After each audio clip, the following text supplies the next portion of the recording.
ยินแฟนจมว่าอยากได้ตุ๊กตามาห้อยกระเป๋าซื้อให้แน่จากที่บ่อำเลิกงานมาโนทุกคนเนาะประมาณทุ่มหนึ่งนี่ล่ะย่างออกมาจากร้านตอนนี้เงินบ่เหลือในธงจักบาทเลยทุกคนก็เฝ้ามากดเงินก่อนที่สิไปเลาะซ้ำเพ่งก็คิดว่าซ้ำเพ่งกระเจ้าคือสิปิดมื้อแหละเพราะว่าอันนี้มันก็ประมาณอยู่ทุ่มหนึ่งที่ซ้ำเพ่งกระเจ้าก็สิปิดประมาณ4-5 โมงแลงบ่อำก็สิไปหาเลาะเบิ่งก่อนทุกคนเนาะเผื่อว่ามีหาดบางหาดที่ลงเรือเปิดอยู่ที่จำได้เนาะทุกคนเนาะมันสิมีร้านนึงเนาะอยู่แยกราชวงศ์พุ่นแหละที่ว่าเปิดขายแล้วบ่อำก็มาฮอดเนาะทุกคนเนาะมีตุ๊กตาห้อยกระเป๋าหล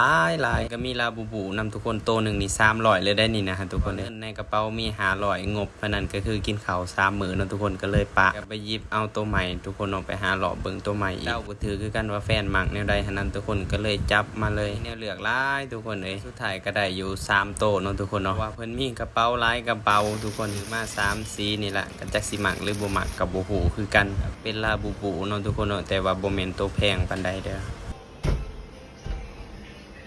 พี่รักชอบไหม มันห้อยไม่ได้อ่ะ ได้สิเขาทำมาเพื่อห้อยกระเป๋า มันดู